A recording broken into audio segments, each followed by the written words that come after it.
Hello, ladies and gentlemen. Welcome to the Pan-Asian New Year Celebration Program, a virtual celebration of various Asian cultures for the first day of the Year of the Ox. My name is Kelly Che, your host for today. Before we start, we want to recognize the organizations that helped bring the Pan-Asian New Year celebration to life. This program was made possible with the generous support of our main sponsor, the Korean Culture Center, Los Angeles. Additional support provided by the National Endowment for the Humanities and Frank H. Wadase Media Arts Center, Japanese American National Museum. Today, you will see the beautiful Asian culture of 3 countries: China, Korea, and Japan. We have planned a lot of activities such as music, dance, games, New Year's special dishes, and many more. With that being said, once again, I would like to welcome you all to today's tremendous celebration held to welcome the new year of 2021. Let's begin. We will start our special day with one of the most energetic Korean traditional performances. Pungmul is folk music usually performed by playing various percussion instruments. Pungmul is for festive and celebratory occasions like festivals, harvests, shaman rituals, 굿, and holidays. Let's welcome the Pungmul Band.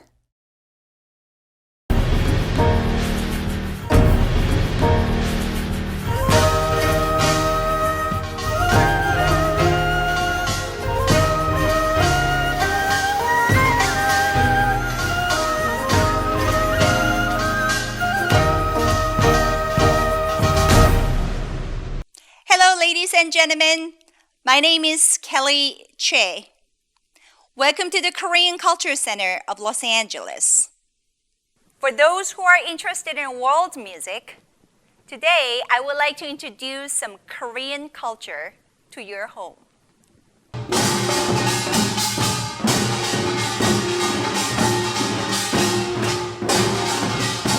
Pungmul is a Korean folk music tradition that includes drumming, dancing, and singing. It is a group dance performed outdoors.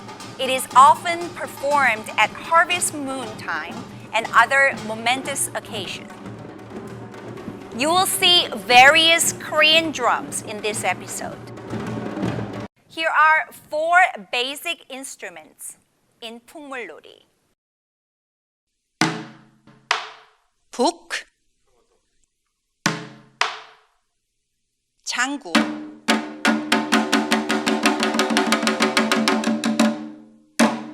꽹과리,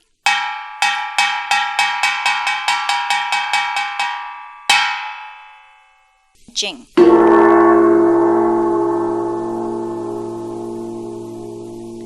So now let's celebrate harvest time.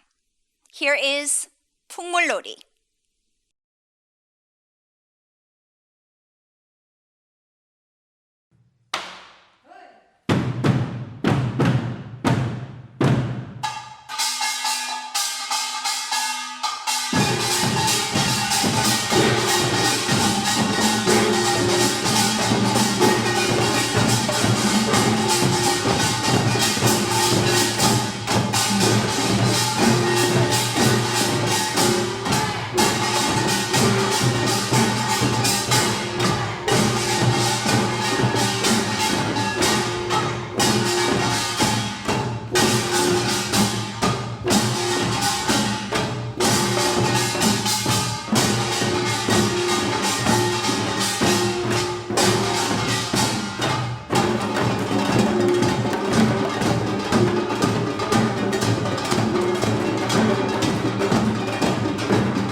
Thanks to the Pungmul band for their energetic performance. Now we will go to the Chinese portion of New Year's Day. 新年快乐. Chinese Lunar New Year is all about wishing good luck and prosperity. Spring couplets, a form of poetry, are used as a New Year's decoration that expresses happiness and hopeful thoughts for the coming year. Let's learn how to make spring couplets with Mr. Louie.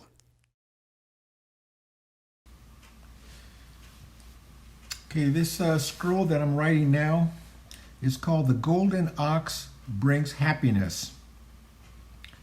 金牛报喜, 金牛报喜 in Chinese, Mandarin Chinese.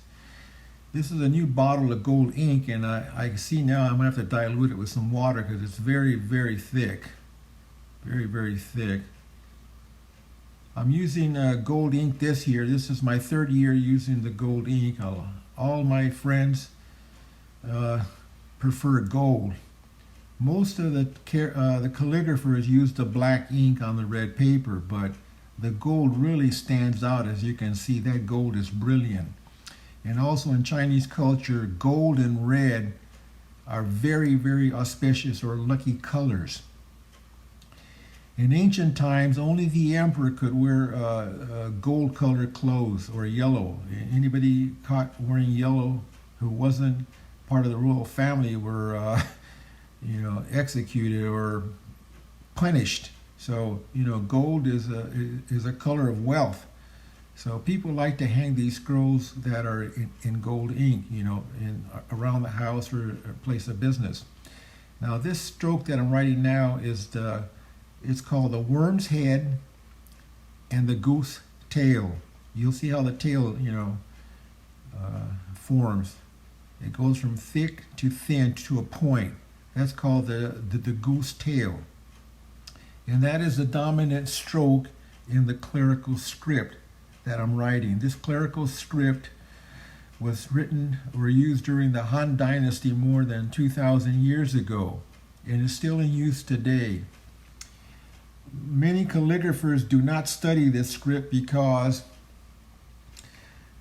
it's difficult in mastering the strokes. Notice that the writing is very slow, measured, and precise. Most of the calligraphers like to write in a different style called the running style or the grass style. Both of those are cursive or script, and the writing is faster, and for somebody that's not knowledgeable in Chinese, it's hard to read. But these characters, you can see every stroke distinctly, so it's easy to read, easy to look up in a dictionary. If you don't know the word, you can count the strokes and then look it up in a Chinese dictionary.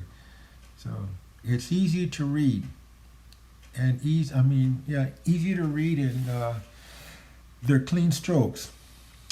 Okay, I just finished the character Niu for ox or bull. And this is the year of the ox or the year of the bull. This coming stroke now is the character Bao.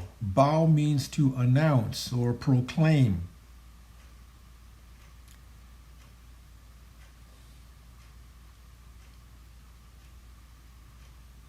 Yeah, notice each stroke, it's measured, it's precise. And also, one difference or one characteristic of the clerical script is that the strokes are very close together, but not merging. In other words, they don't touch each other. They're very condensed, very tight. And you see that corner has a special angle. It's not just a 90 degrees angle. This is a very artistic style. You have to know how to wield the brush. You go from thick to thin strokes and thin strokes to thick strokes. They're not just straight lines, they have tails. Like this is another goose tail coming up right now. See, this is called the ending stroke. Every stroke has three parts: a beginning, a traveling or middle stroke and then an ending or closing stroke. That's where you close the brush. And this last character coming up is a character for happiness. She, like in that, almost like that president of China's name, Xi Jinping. It's the same sound, but a different character. But it's the same sound. She. I guess in English, the closest sound would be to her, she. She. She. Okay, so this is a character for happiness. Notice that's the rectangular box, and notice how that the red part in the middle, you can see the red, so those lines are not touching each other. It's like hot, it's like a plus and minus wires. They're not touching and sparking each other. There's no electricity coming out of there. These wires are separate, but yet you can see the red in between. And that is where the skill comes in applying the brush, because if you apply too much pressure, those lines will merge. So you have to apply gentle pressure. And calligraphy is just a matter of applying light and heavy pressure depending on how you want the stroke, thick or thin. And now I'm closing of the box. And this is the final character for she. So the golden ox announces or brings happiness. Jinio baoshi, Jinio baoshi. And that's 4 characters. Thank you for your beautiful work, Mr. Louis. Now we travel to Japan. Akemashite omedetou gozaimasu. What do you eat on New Year's Day? Japanese eat ozoni soup for this special day. Ozoni is a dish made to celebrate the new year. It is eaten on the first 3 days of the brand new year. It is a traditional Japanese soup made with miscellaneous ingredients such as vegetables, seafood, meats, and rice cakes. Thanks to the Japanese American Museum for this segment. Be ready to delight your taste buds and learn how to make ozoni soup. Hi everyone, thank you for joining us. My name is Azusa Oda, author of Japanese Cookbook for Beginners and the food blog Humble Bean. I'm going to be demonstrating how to make ozoni. Today, it's a New Year's soup with mochi.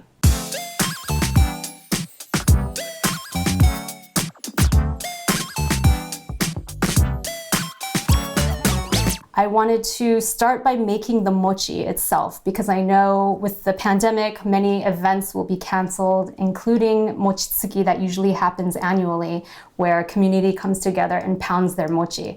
So we're gonna start with a short grain sweet rice as opposed to just a regular sushi rice or Japanese short grain rice.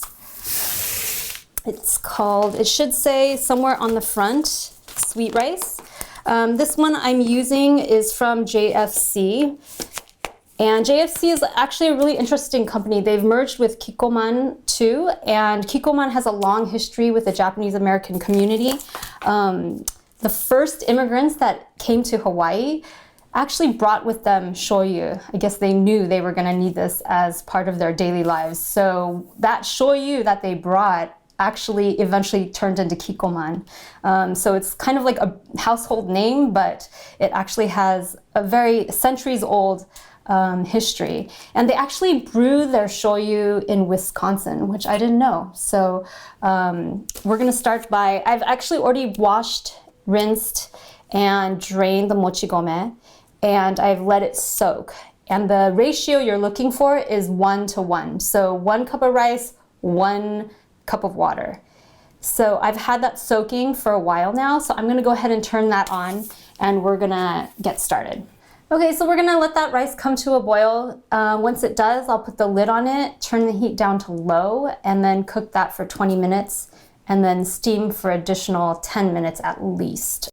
Now that we have that going, I'm also going to make the dashi. I usually make it with kombu and katsuobushi. But I have this product from Mutual Trading. It's dashi pack.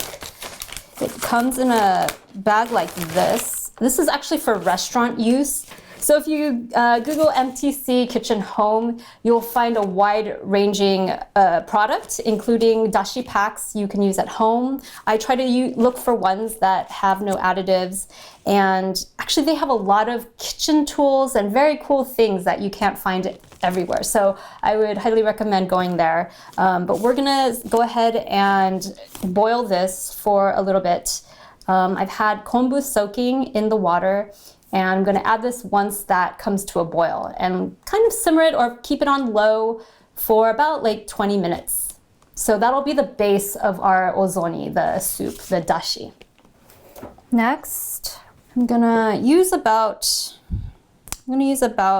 maybe a quarter of this carrot. It's not very long, it's pretty short.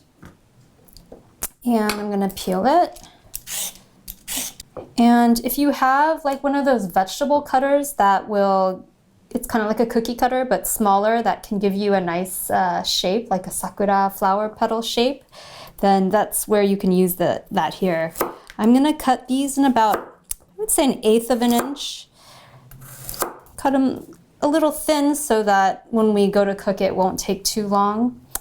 Maybe about 8 slices, so that since this is gonna serve 2 carrots per bowl. And I'm gonna go ahead and set this aside.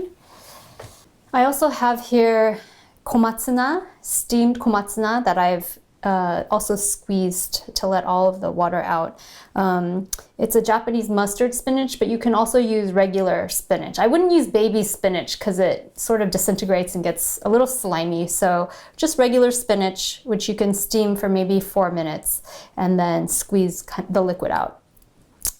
The other thing I'm gonna have in my ozoni is kamaboko. Kamaboko is a fish cake that is white on the inside. It's shaped in a half moon. It's white on the inside and red on the outside.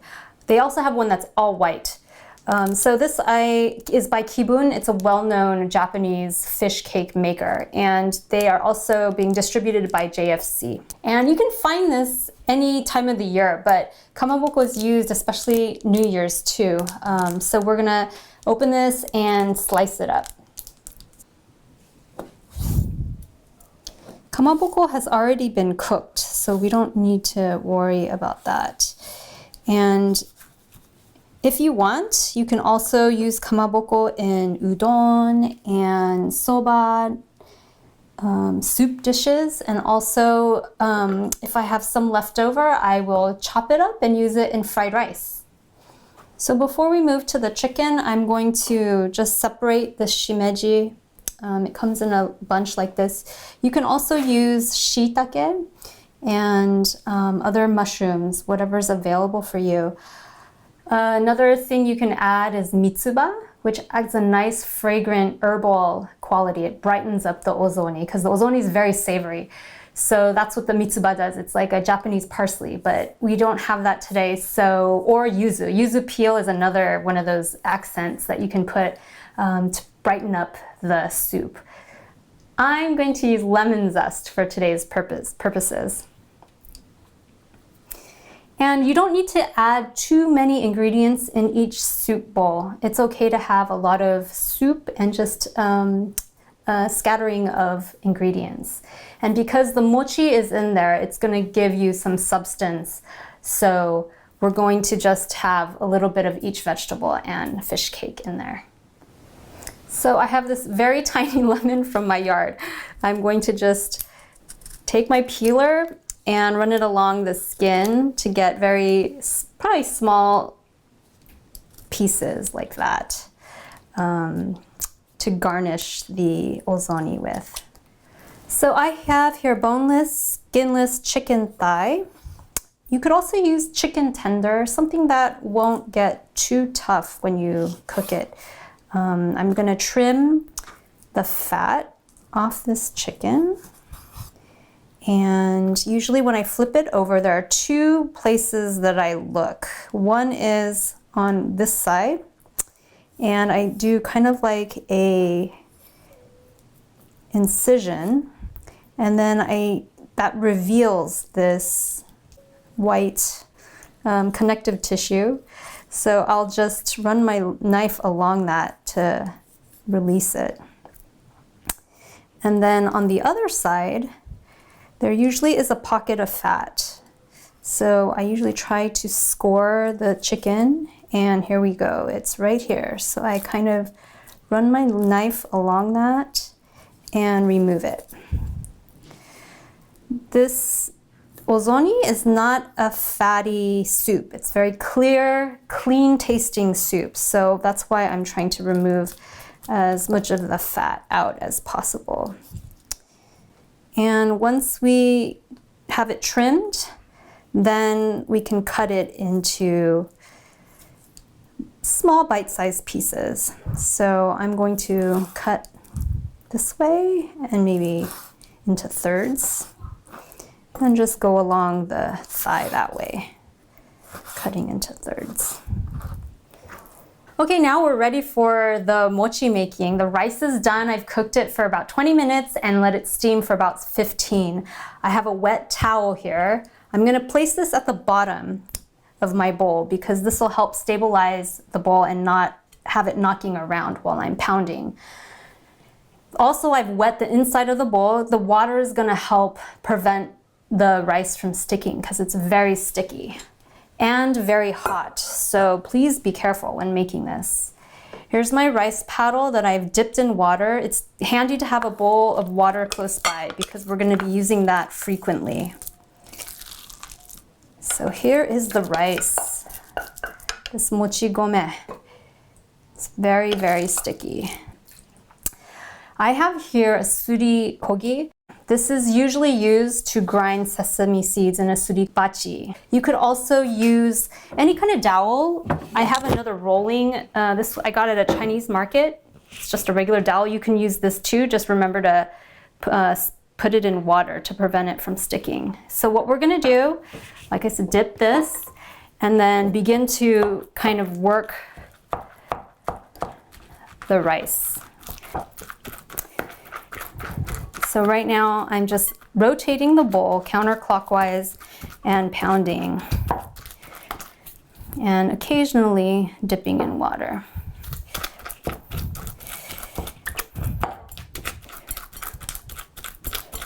You can even say mochi, mochi, mochi, mochi, mochi, mochi, mochi.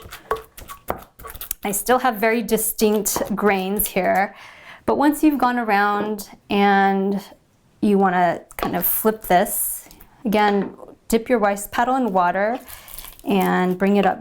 I don't know if any of you have gone to a mochitsuki, but they always have someone flipping the rice from bottom to top, bottom to top. So that's what I'm kind of mimicking here.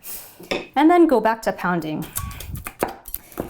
This is getting really close. I'm not sure if you can tell, but it's now looking like one glob, a little bit bumpy. So we're gonna try to pound this out to make it smooth. Okay, so this is looking good. I'm going to get ready for the next step. We're gonna need katakuriko, which is potato starch or potato flour.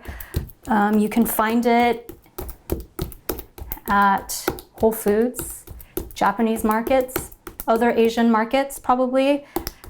I also found it at my local bulk food store.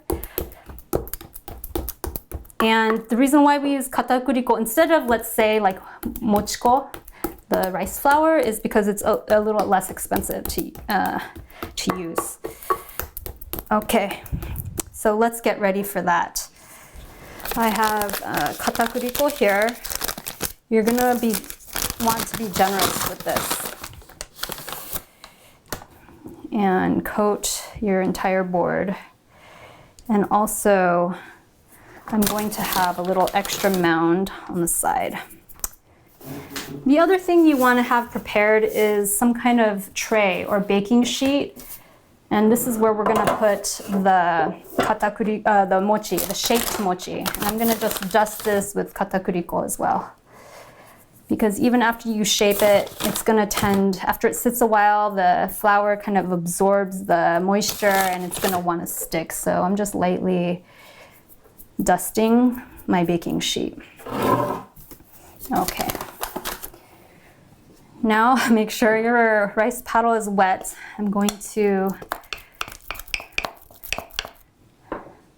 scrape the mochi onto my board here. Trying to do it in one piece.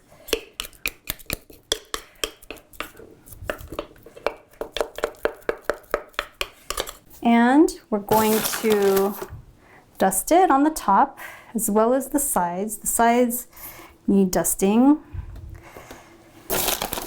And like I said, you can be pretty generous with this flour. Otherwise, it's gonna start sticking to your hands very quickly. Okay. And I kind of usually shape it into a log, and then starting on one side, I will pinch. Remember, it's sticky, so you need that katakuriko. Pinch a piece, maybe this size. You can go smaller, larger, depending on what you want. And I tend to move the mochi along my palm here. And what I'm trying to do is make that mochi smooth on the top. So I'm doing that. If you're into bread baking, this is similar to shaping a loaf. But I'm kind of pulling so the surface of the mochi gets kind of pulled underneath, and then I'm shaping it into a nice round piece. So once I have a nicely shaped circle, I'm gonna place this on my baking sheet and then continue. And we'll see how many pieces we'll be able to make with this batch.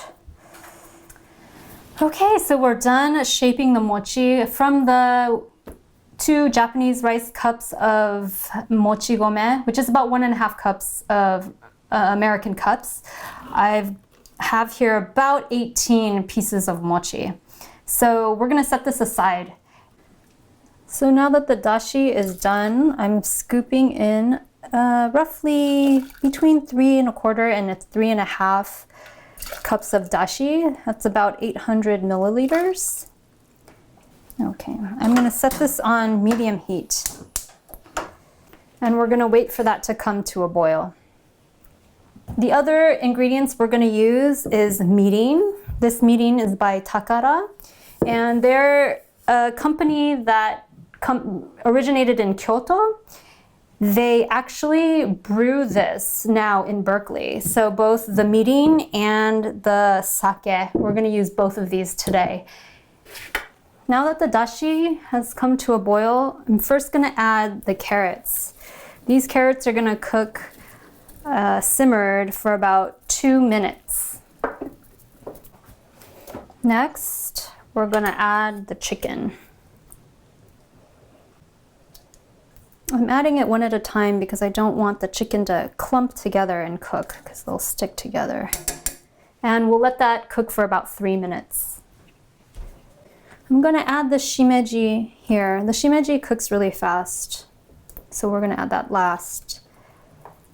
And then let's season it. We're gonna turn the heat down to low, and I'm going to add 3 tablespoons shoyu.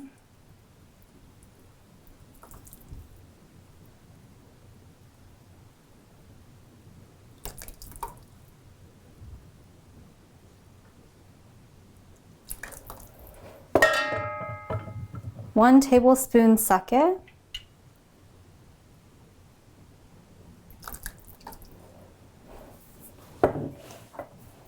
And I'm going to add 2 teaspoons mirin. Ooh.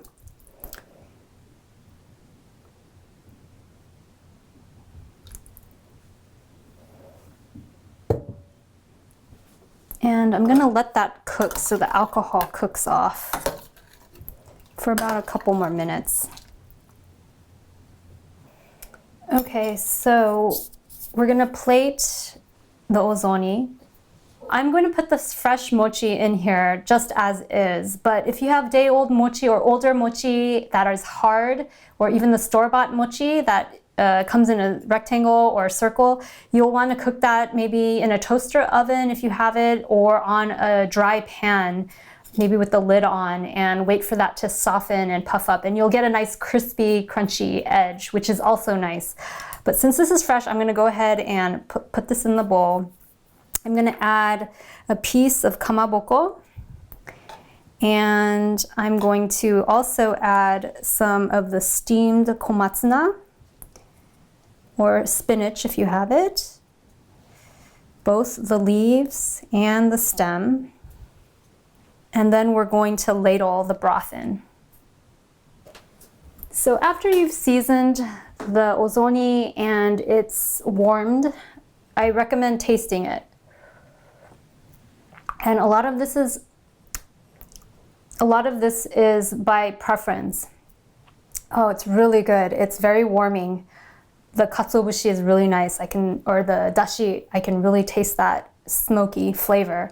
And it should be a little bit on the salty side because you have the mochi inside the soup to kind of offset that saltiness. And I think it tastes good as is. So I'm going to go ahead and ladle the soup in the bowl.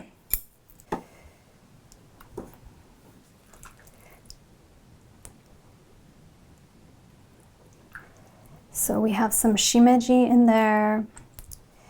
And I'm also going to put some of the carrots and chicken. Maybe a couple pieces each.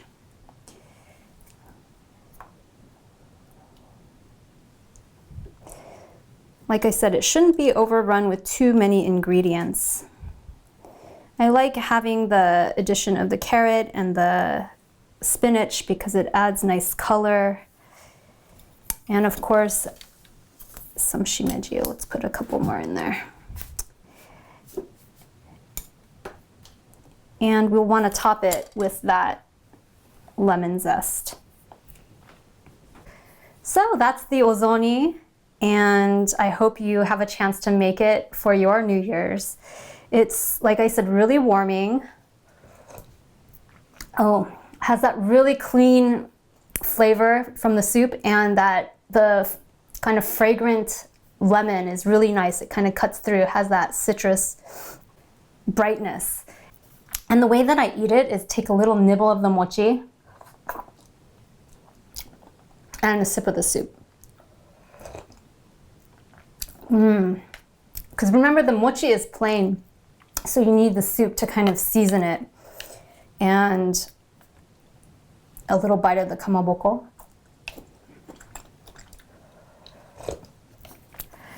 So that's how you make ozoni. I hope you all have a chance to make this at home for your New Year's.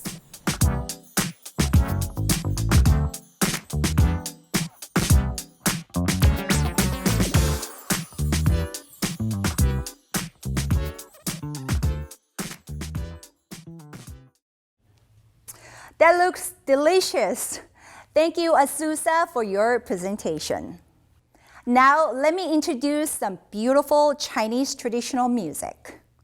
Soloist llama will bring audiences to a musical journey using traditional Chinese instruments, pipa and ruan.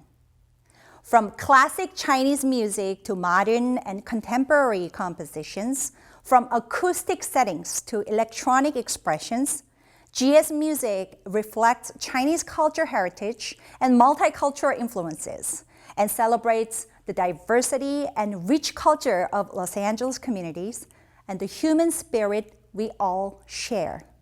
Please enjoy GMA's performance. Hello, friends. Thank you for joining us in this Pan-Asian celebration of Lunar New Year. This mini concert is presented by Los Angeles Public Library. My name is Jie. I'm a musician who's originally from China, but made in LA. Soothing Time with Jie.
落知多少？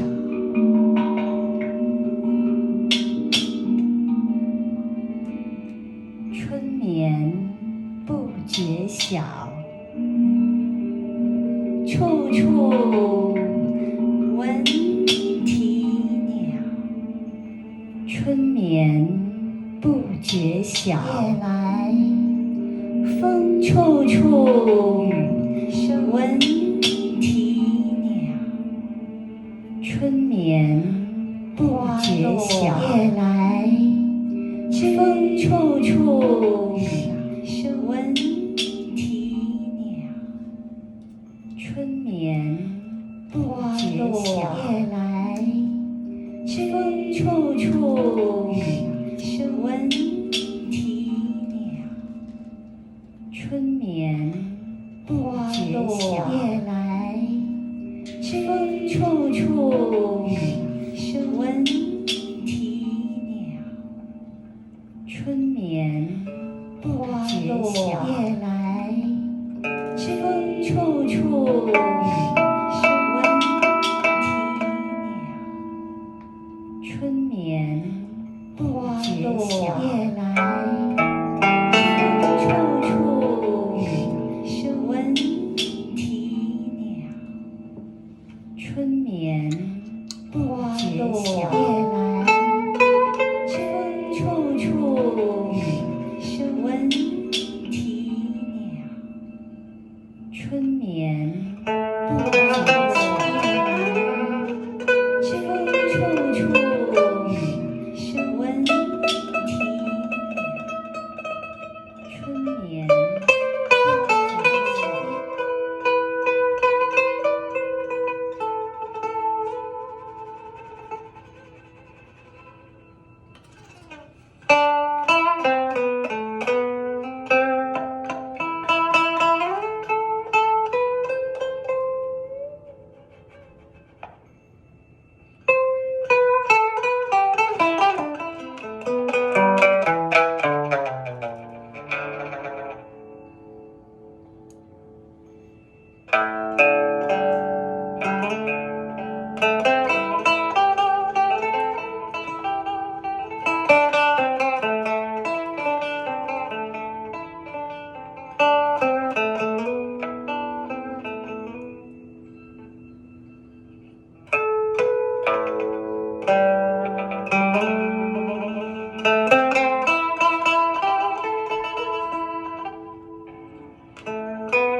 That's the first piece of our concert today.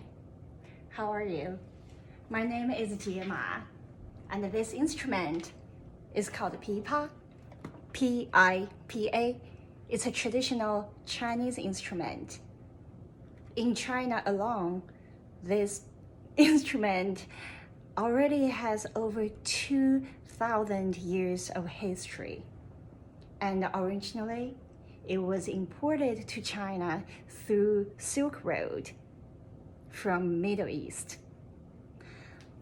Next, I'll play a little bit traditional flavor to start with, showing the root of my music and the culture from China.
that's the second piece of today's concert. Next piece, I would love to use some other instruments and play with my instrument and combined with some technology provided by iPad.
The last piece, I will play the Chinese instruments, but with some non-Chinese rhythm. Like I mentioned from the very beginning of this concert, I'm a musician originally from China. However, I consider myself and my music made in LA because I met so many musicians and artists in this LA community and they represent different culture and art from different background. I think that is what we are really celebrating right now. The last piece, let's have some upbeat rhythm to end our concert today.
Thank you for being with us. Thank you for celebrating Lunar New Year with all of us. And thank you for supporting and caring about the differences and value the music and the culture in our community. Happy New Year. Thank you for your beautiful performance, Jie. Now going back to Chinese-style poems, known as couplets. Here are a couple of things about couplets. Couplets usually have 2 lines, and both lines must have the same number of Chinese characters. Let's check out more about Chinese spring couplets part 2 with Mr. Louis. Hello, my friends. This next video that I'm going to present is also a very famous 4-character quatrain that is used during the Chinese New Year, and this could be used for any Chinese New Year. It doesn't have to be for any particular animal. And in Chinese it's called Bai Fu Pian Zhen. Bai Fu Pian Zhen. And it basically means, may the 100 blessings visit your doorstep or visit you. And this is a very auspicious saying. Like I said, you could use it anytime for any occasion. It's just a good luck expression. It's written in the clerical script of the Han Dynasty. That was a script used about 2,000 years ago. It's still in use today. It's not as popular though among the calligraphers because it's an ancient script, and it has a stroke that is very difficult to master. So people tend to avoid this. It's like writing in Old English, you know, if you want to use an analogy. And I'm using the gold ink today, and I'm using a different paper. This paper is very glossy.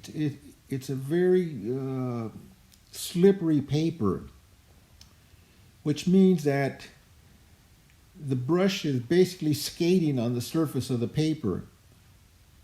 So that means that the ink cannot be too watery. It has to be a little bit thick, heavier, so that it doesn't, you know, streak. And that's one of the things I have to keep in mind whenever I change paper. I have to make sure I adjust the ink accordingly. And again, the red and gold are the Chinese colors for the new year. And as I mentioned in other videos, gold in ancient times was worn by the emperor, the yellow gold.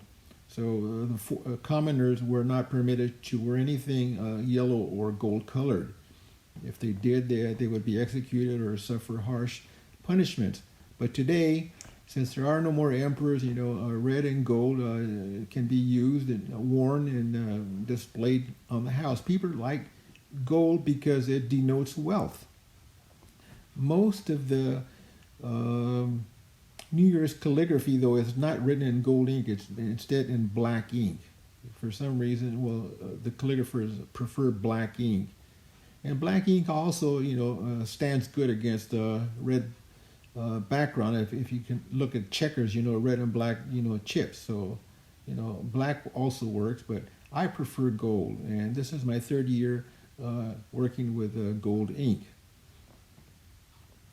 The second character that I wrote was Fu, the character for happiness, blessings, and good fortune. This character, Pian, denotes 2 horses. If you ever watched the movie Ben-Hur on his chariot, you know, there's 2 horses pulling to the chariot. And these are steeds or stallions, and they're basically strong race horses. So what we have here is we have the 100 blessings, you know, being carried by chariot or on horseback. And the last character is Zhen, which means to arrive at your doorstep or at your home. So This is a very good expression, May the 100 blessings visit upon you. This kind of idea. Yeah. Notice the strokes are all slow, they're measured, they're precise. There's no fast brush movements here. There's no kung fu brush strokes. It's all slow, steady. The lines are close together but not touching each other. And all the strokes are uniform, they're balanced, they're in proportion or in the correct ratio. And if you notice the rectangular boxes, those were added by me. The paper did not come with these rectangular boxes. I added the boxes for uniformity, to keep the characters equidistant from each other and not too close together, to allow margins, left and right margins, top and bottom margins, and so forth. If you look at scrolls, unless they're printed, people will not observe the margins, and sometimes the characters will be too close together or too much to the left or too much to the right. Thanks, Mr. Louis. It was great. Now we learn about traditional Korean New Year's Day, 설날, activities. 까치까치 설날은 어저께고요. 우리 설날은 오늘이래요. This is Korean kids song for 설날. For this segment, we will learn about what Korean people do, where, and eat to celebrate on New Year's Day. Then also talk about some Korean food.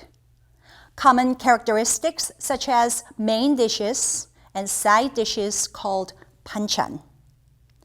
We will also show you various fermented food, what Korean food consists of, some basic food vocabulary, and other tasty things. Solal is celebrated in January or February on the second new moon after the winter solstice. It marks the beginning of the new year according to the lunar calendar. Like Chuseok, this holiday also generally lasts 3 days, with New Year's Day falling in the middle. Just like during Chuseok, it is common for family members to gather together and perform the ancestor rites called charie. Many people also dress up in Hanbok, which is traditional Korean clothing, and after performing the charie rituals, they enjoy a big feast together. Along with charie, another important tradition for Solal is sebe, which is a ritual of filial piety. Dressed in traditional clothing, children wish their ancestors, including their grandparents, parents, and aunts and uncles, a happy new year by performing a deep traditional bow and wishing them a happy new year by saying 새해 복 많이 받으세요, 새해 복 많이 받으세요, which literally means please receive a lot of good fortune for the new year. The elders will award this gesture by giving children New Year's money or pocket money, 세뱃돈, in silk bags made with beautiful traditional designs called 복주머니, as well as offering words of wisdom called 독담. A common dish eaten on Solal is 떡국, or rice cake soup. This dish carries special meanings during Solal, as eating a bowl of 떡국 marks one's lunar calendar birthday. Once you finish eating your bowl of soup, you are considered 1 year older.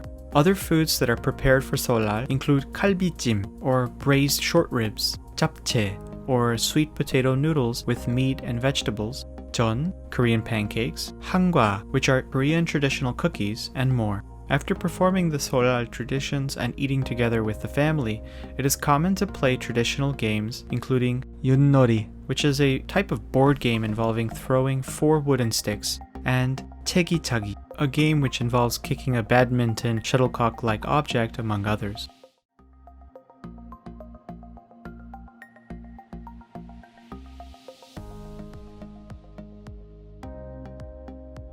Annyeonghaseyo, and welcome to the KCCLA Virtual Language and Culture Series. My name is Shanta Vidian, and I'm one of the instructors here at the Korean Cultural Center in Los Angeles. This is episode 3, Korean Food, or 한국의 음식 문화. Korean food reflects Korean cultural values, attitudes, and practices. In today's video, we will learn about common characteristics and examples of Korean food, Korean social and cultural norms rooted in Confucian values and expressed through table manners and phrases before, during, and after mealtime. So let us begin. For most Koreans, the main meals of the day are 아침, breakfast, 점심, lunch, and 저녁, dinner. What does Korean food usually consist of? A typical Korean daily meal often consists of a serving of some kind of staple, such as cooked rice, pickled vegetables, some kind of protein like meat, seafood, or tofu, as well as a soup or stew. Bap is the main staple of Korean food and refers to cooked grains such as white or brown rice or barley and is an integral part of almost every meal.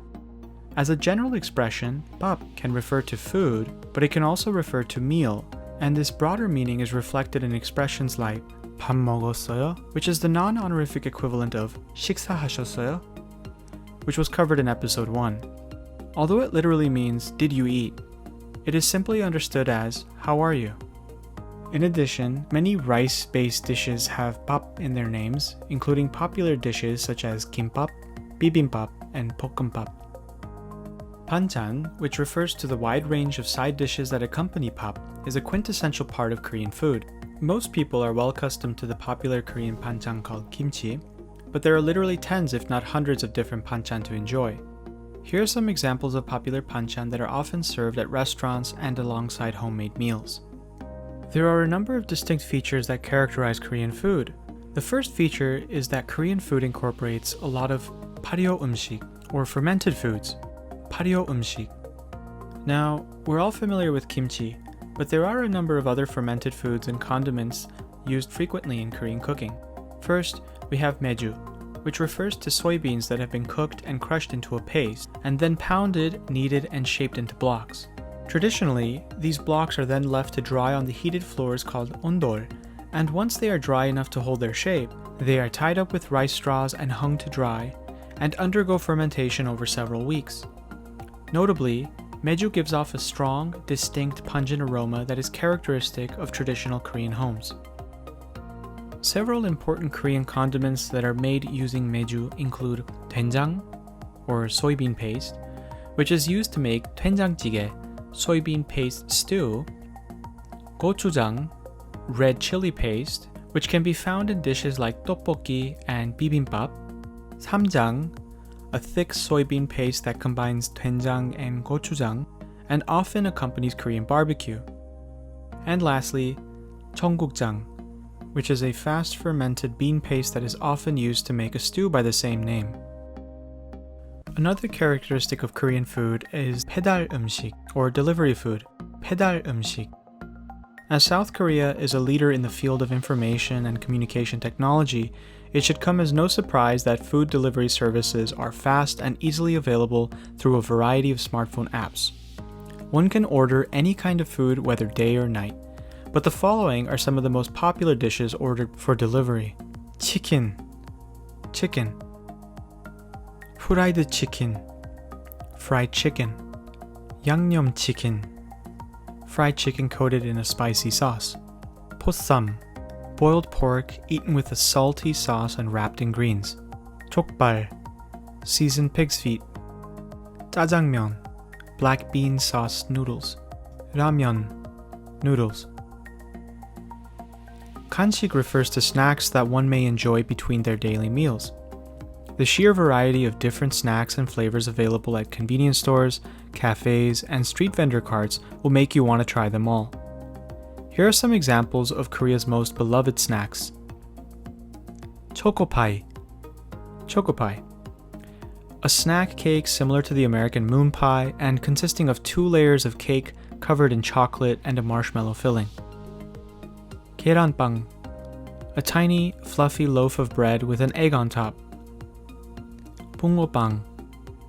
A fish-shaped pastry stuffed with sweetened red bean paste. Moving on, let's talk about what I'm wearing. This is a hanbok, a traditional Korean outfit. These days, a lot of K-pop idol groups are wearing a modern hanbok, so it's getting more popular globally.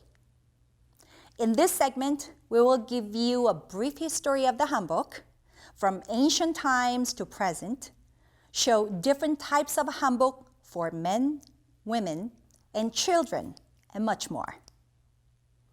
And the next segment is about pojagi art. Pojagi is a Korean word for a reusable wrapping cloth.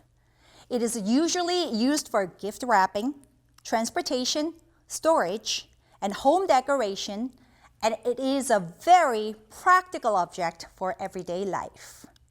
Those of you who picked up the Brought-to-Go Family Craft Kit, distributed by the Los Angeles Public Library, might find a sample cloth, pojagi, that you can try to follow the instruction during the program.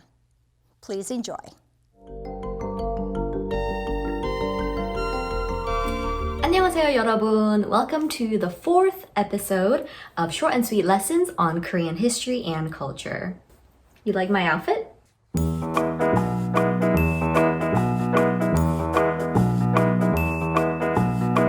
I'm wearing Hanbok because today's video is all about Hanbok, Korean traditional dress.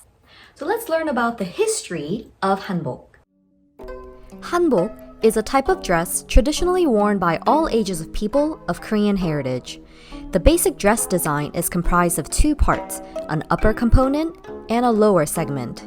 Each individual hanbok possesses unique characteristics suited to the wearer's tastes and preferences.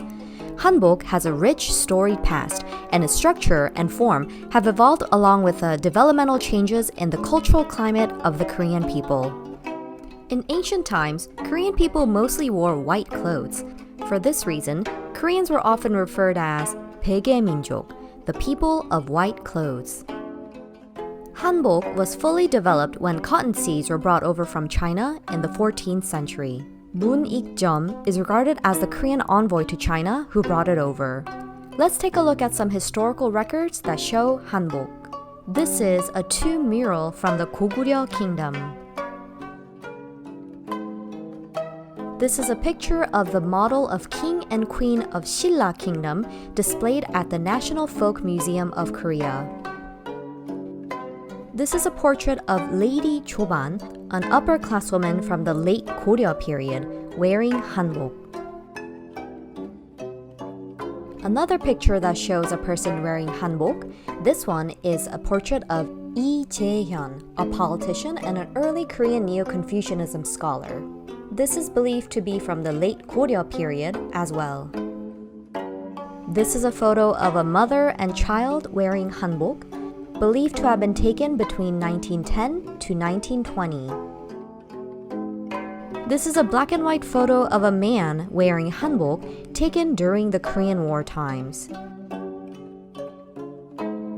Now let's take a look at some different types of hanbok that we can still see today.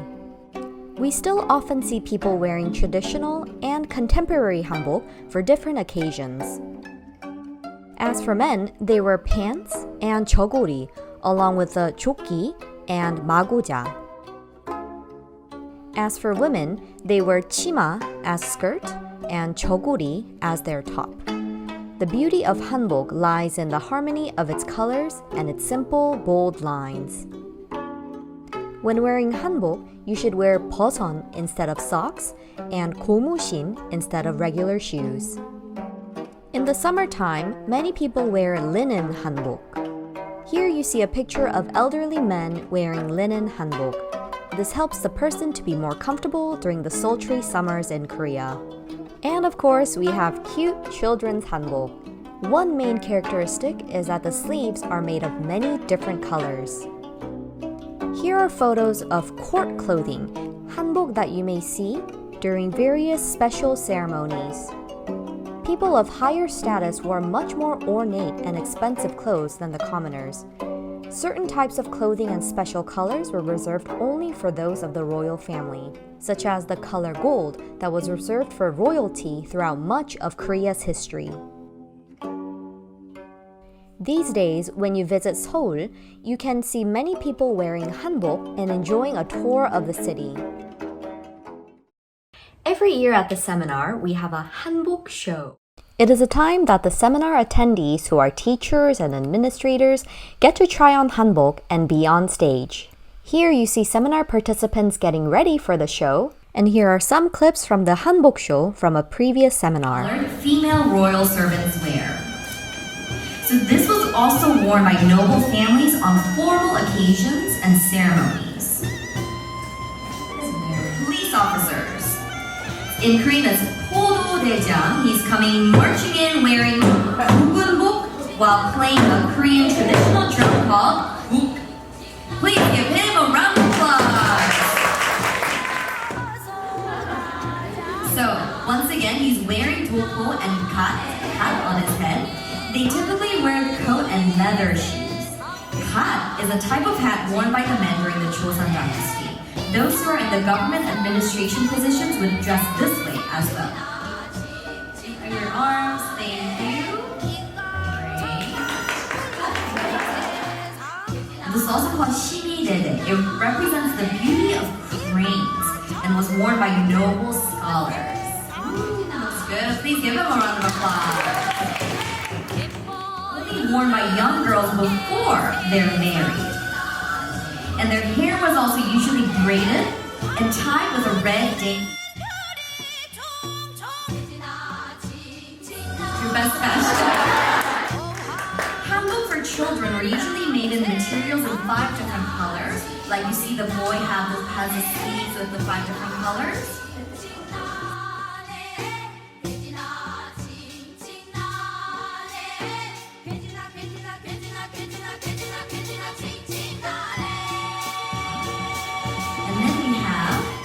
Yeah, let's see his costume, right? Let's see his costume. Will you turn for us? Thank you.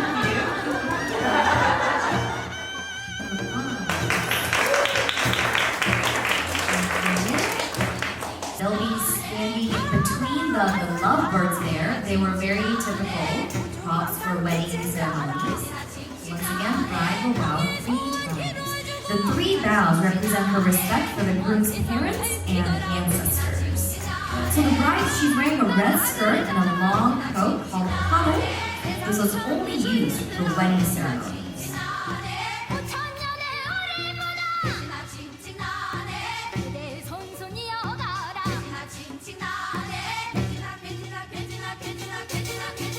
Thank you so much. Thank you, everyone. Congratulations to the bride and groom. And thank you for all. Ready for the quiz? Let's go.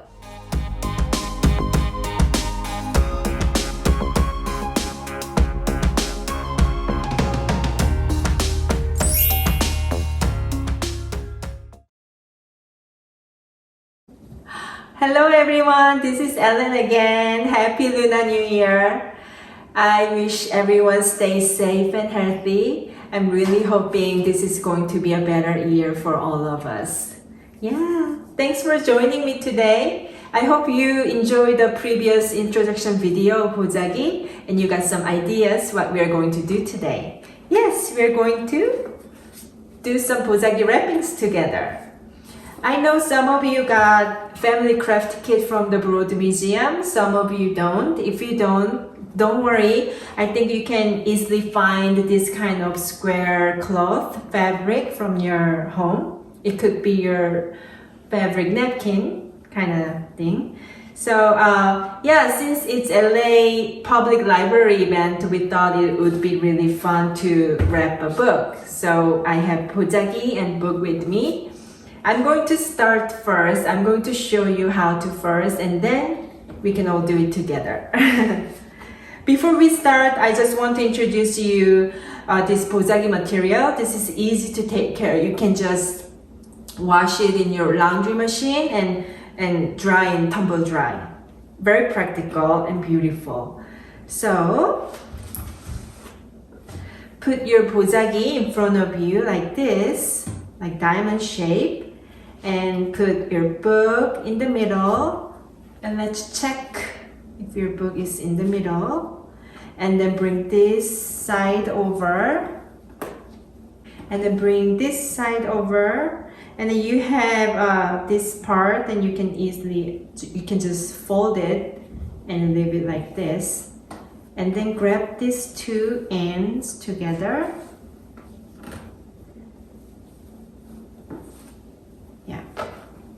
And then we are going to tie these two. It's so simple, but very beautiful and elegant. And it's reusable, sustainable gift wrapping. Like that.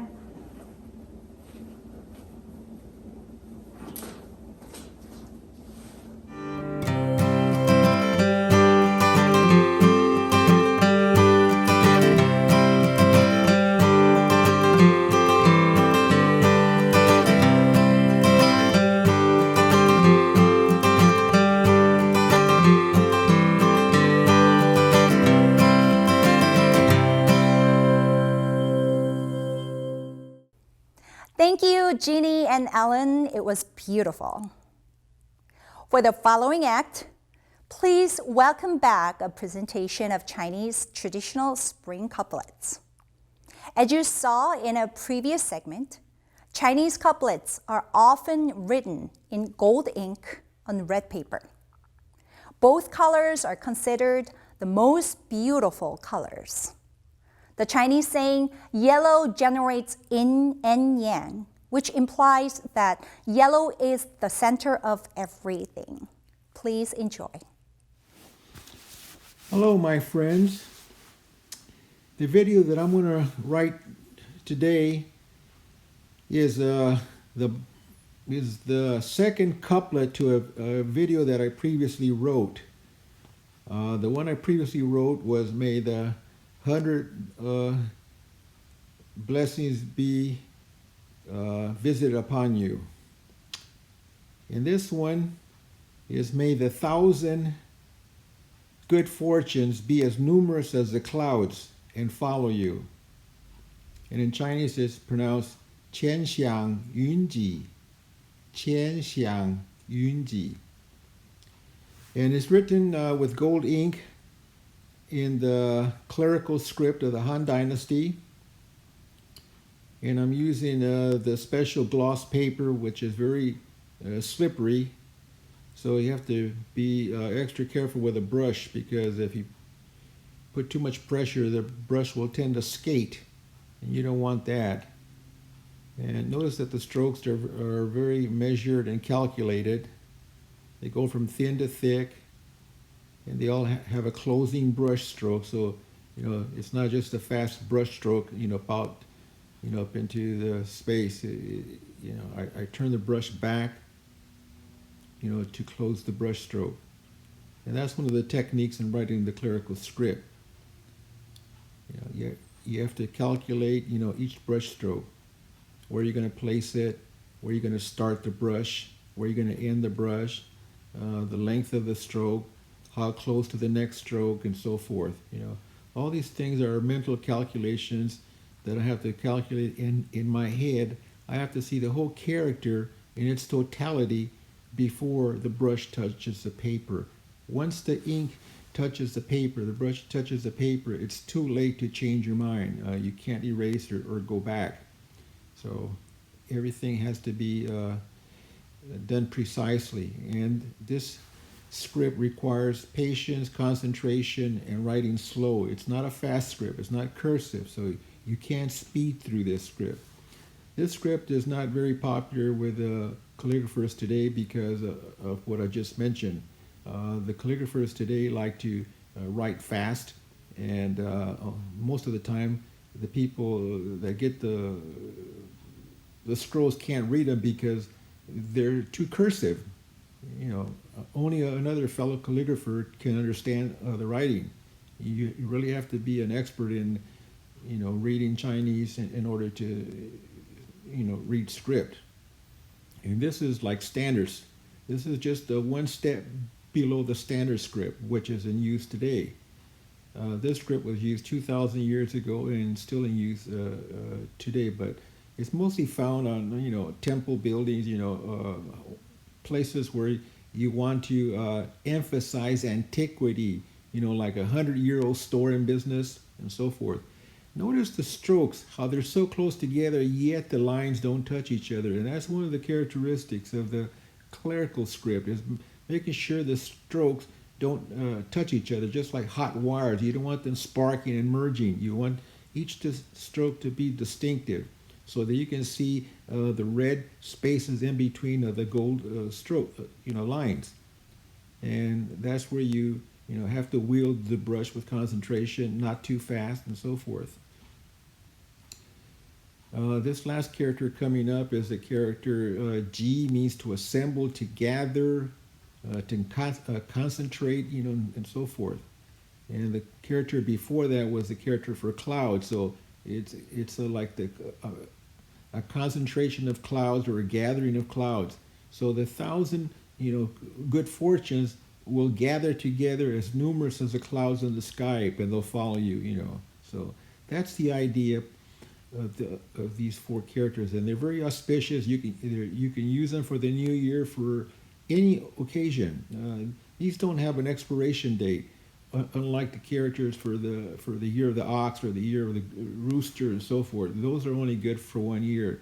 These characters have a lifetime guarantee, so you can keep them on your wall for forever.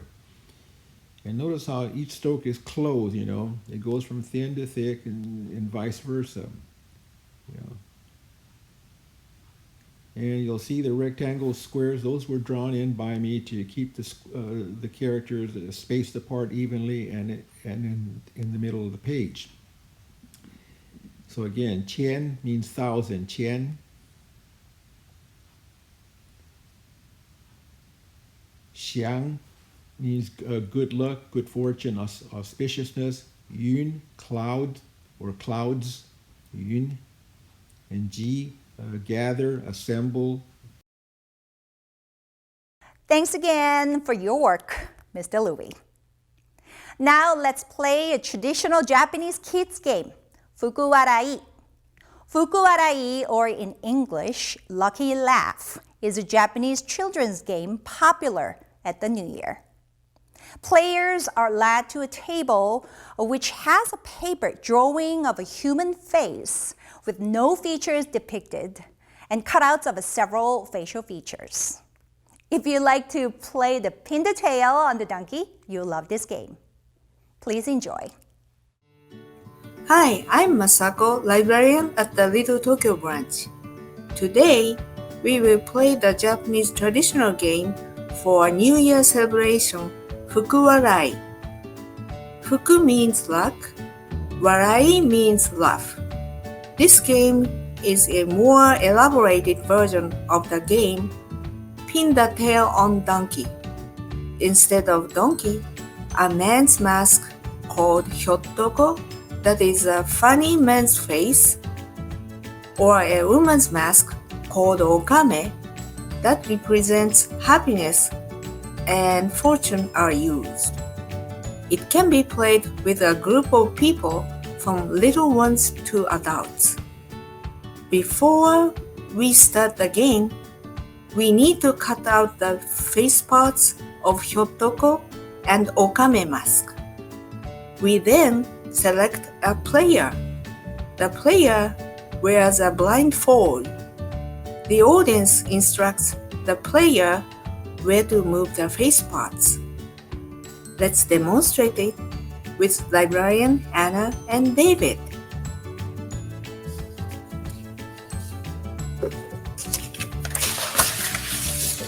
Okay, I'm ready to play this wonderful fun game. I have my blindfold. Okay, so Anna is a player. Alright, are you ready, Anna? Yes. Please pick up one part. Okay. So, little bit to the right. To the right.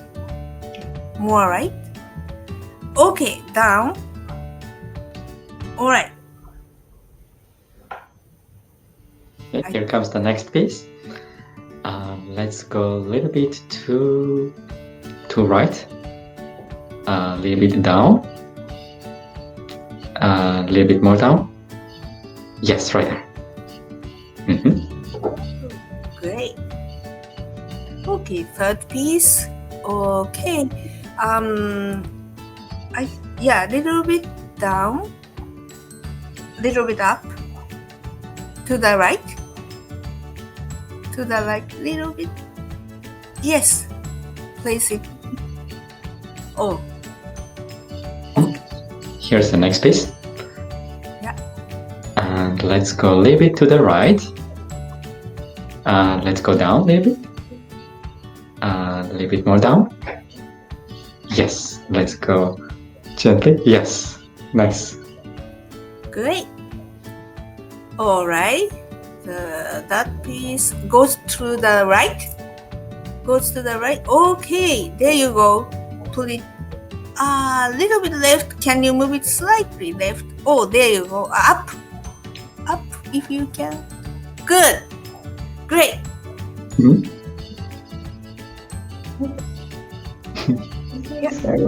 Mm-hmm. Let's go a little bit to the right.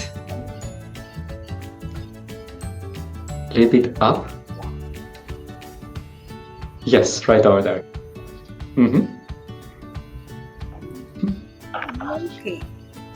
All right. To the right. To the right. Little bit to the right. Right. And little bit down slightly. And then to the right little bit. Right. To the right little bit. Okay. Place it, please. And here's the last piece. Yes. Let's go up. A little bit to the left. Let's rotate just a tiny bit to counterclockwise. Yes. And let's put down. Yes. Very nice. Is that the last piece?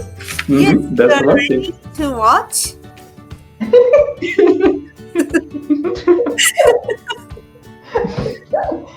Wow. Yes, yeah, masterpiece. Okay, how was the game? It is fun to see the face created blindfolded. As you see, the main player cannot rely on the instruction from the audience too much. They often give out false instructions to see a much funnier face. We hope you enjoyed the game and keep enjoying the rest of our Pan-Asian New Year celebration. Thank you, Masako, for the fun game, fukuwarai. We're reaching the end of the program. We've seen connections between different cultures and generations throughout the Pan-Asian New Year celebration program. Our last performance was a recent internet sensation, Feel the Rhythm of Korea. It is based on a traditional Korean folk tale by the alternative pop band 이날치 and the catchy dance by the Ambiguous Dance Company. Feel the Rhythm series are all popular, and today we will share their sole episode. An exciting and addicting dance is performed to the beat of pansori. Please enjoy Feel the Rhythm, Seoul.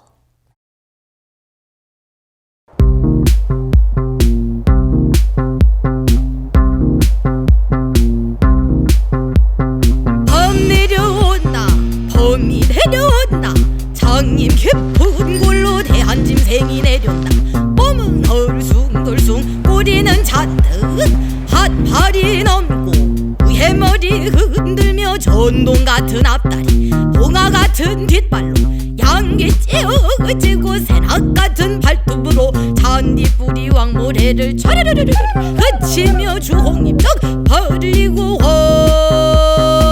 허리랑 하는 소리 하늘이 무너지고 땅이 툭 꺼진 한듯 차례 정신없이 목으로 움츠리고 가만히 엎젖었다. 봄 내려온다. 봄이 내려온다. 송이 깊은 골로 한 진생이 내려온다. 누의 머리를 흔들며 향기 쭉 찢어지고 몸은 헐숭덜숭 꼬리는 잔뜩 봄 내려온다. 봄이 내려온다. 송이 깊은 골로 한참 내려온 모두의 머리를 흔들며 향기 좀 찢어지고 오면 허르숭 거리는 찬스 봄 내려온다 봄이 내려온다 봄 내려온다 봄이 내려온다.